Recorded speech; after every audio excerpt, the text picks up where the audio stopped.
why you shouldn't bother with personal development as a hobby.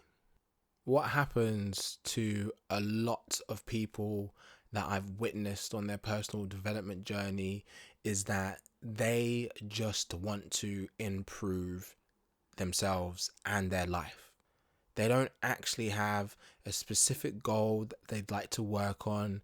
They just want to be better. And being better isn't a bad thing at all.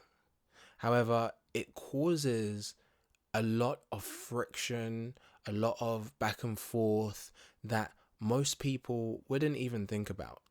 What happens is that people end up directionless. People end up in a never-ending loop of that they must get better, that they must learn the brand new time management trick. They must try the brand new slow down, have less attention, spend less time on your phone trick. They must try out the next best way to socialize with a million people. Or they're the type of people that stop your anxiety in 25 seconds. You see, your intention is beautiful. You want to move on forward from the place that you are at. Yet, with most people, they have no real understanding, no real clue of where it is that they would want to go, what it is that they'd actually like to apply self-development to. Again, leading them into a never-ending learning loop, because what it is that they're learning isn't necessarily applicable to their lives. What you're learning may not necessarily be applicable to what's important to your life. And without understanding the way in which you'd like to apply something to your life, either leads you in a loop of continuously purchasing content, either leads you in a loop of being easily manipulated, and ultimately it leads you into a place where you don't feel safe to make your own decisions because you don't actually know what it is that you're thinking. And the reason why you don't know what you're thinking is because your thoughts are so consumed by other people's thoughts that have already done some thinking. And yeah, that's actually not a bad thing, because I get myself in those spells as well. Yet where there is a limitation is that you then can't hear yourself. You then can't figure out what is true from what you know actually applies to your life. You can't figure out what the sound of your own voice sounds like. The voice that you hear, or the voices that you hear, are just the echoes of other people's voices if you don't have anything to apply your personal development journey to. And it doesn't really matter where it is on the journey you are, whether you're on the spiritual journey, whether you're on the shamanic journey, whether you're on the positive psychology journey, whether you're on the productivity tips side a journey, or all whatever sides of personal development you choose. What happens is that we as humans want to be perfect. We want to know it all so that we can get it right. And our need, our hunger, our thirst of having all the answers so that we never ever fuck up again really eats us alive, because it means that we will continuously consume content that is not necessarily relevant to where you would be in your life at that time. And no, this isn't me saying personal development content is bad, because I know that it can act as a guidance system for you. It can replace all the negative music, the negative what are they called, TV series that you watch, and replace them with something that is more empowering, that is a little more educational. Yet what that does at the same time is you just replace one vice with another, one drug with another, one alcoholic beverage with another alcoholic beverage. You know, going too far on the extremes on anything leads you back to being the exact as the extreme that you're running away from. Think about it like this. When it is extremely hot, you get burns. And when it's extremely cold, you get chilblains, which are just burns. Meaning that when you veer too off one way, you are experiencing a similar if not the same type of coping food. You know? And if you're able to apply a goal, apply a reason, apply a target for starting or even continuing your personal development journey, what you then create is an access portal to all the information that is readily available for whatever it is that you need it most for. Meaning that you get to solve each individual circumstance of your life with purpose, with direction, because you will know that once you achieve happiness, your life will look like this. Not your life, sorry, you will experience life in such a way. Once you find a way to manage your anxiety, you know you'll be able to experience life in such a way. A, B, C, D. You insert there, right?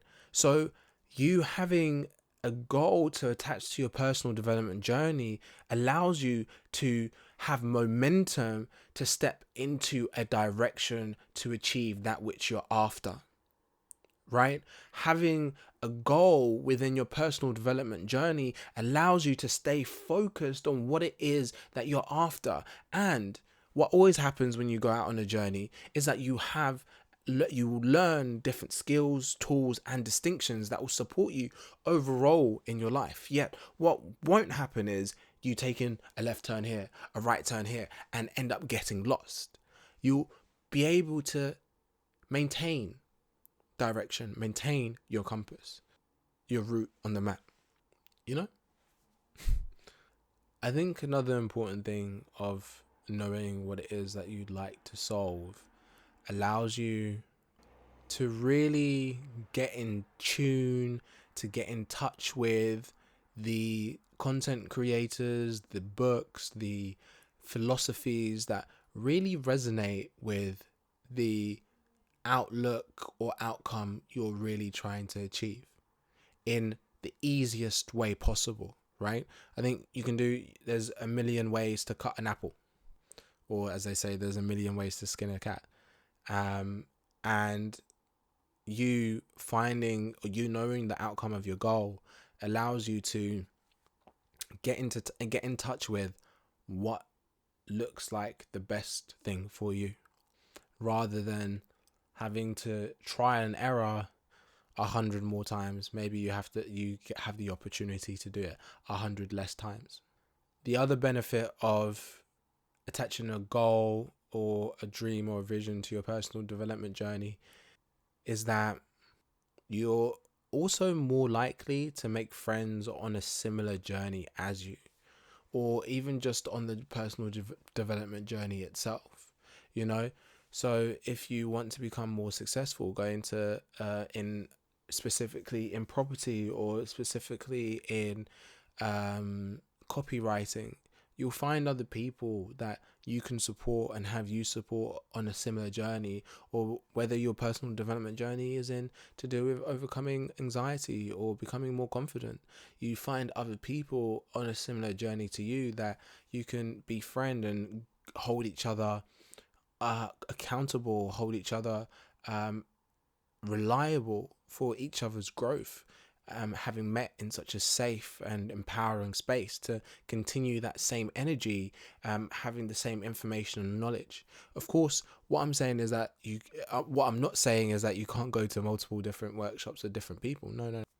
What I am saying though is that having that clear idea, that clear goal or vision in mind of what it is that you want to attach to your personal development journey allows more of that opportunity based in around the things that you care about, that you like. And also, of course, it will allow you to explore different distinctions, modalities without being as scattered as you probably would be, you know? Or should I say, as I was, because I'm talking about what had happened to me and also what it is other people's have shared with me as well. So here's a step-by-step plan of what it is that you can do to get yourself started on your personal development journey in a way that will be extremely effective, or continue your personal development journey in a way that's completely effective. Number one is to always know that personal development doesn't necessarily just come in the shape or form of courses. It comes in the shape and form of being curious about life and going out there to experience and to be self-reflective and being observant of what it is that's happening around you. Number two is that you should always look at what it is that you'd like to achieve, or what it is that is your desired outcome, or what it is that you'd like to overcome, and then look for what would your desired outcome be. I think the easiest thing to do would be to look for creators that you resonate with, right? So you have, let's say you want to become more confident. The best number one thing to do is get on YouTube, type in how to become more confident. And then, or if you want to go that next level deeper, say, how can I become more confident to host a workshop, to drive a car? And those videos will come up, and then digest the content. Find out who is your favorite content creator. Yeah, that was number 5. Find out who your favorite content creator is out of those content creators. Number 6 is find more information about them. Whether that be watching podcasts, whether that be reading their books. Just getting engrossed in what it is that their worldview is about. And then number 7, read their books, buy their courses. And number 8, make sure when within those communities that you hang out with, make friends. Find other people who have similar interests. Find other people who have similar interests, goals, and hobbies. And number 6, continue your personal development. Go back to step number 1. Can you be in the present moment and be observant, be intrusive and ask questions to yourself, and be adventurous and ask questions of other people, so that you can continue your personal development journey in the trenches, out there, really, really putting your best foot forward and doing your best to learn about what it is that you can learn about out in the real world. Or you can define your goal, outcome, or what it is that you're looking to overcome, and then repeat the process. As always, remember that wherever you survive, you can thrive. And wherever you be authentically, you can become alive. Ciao.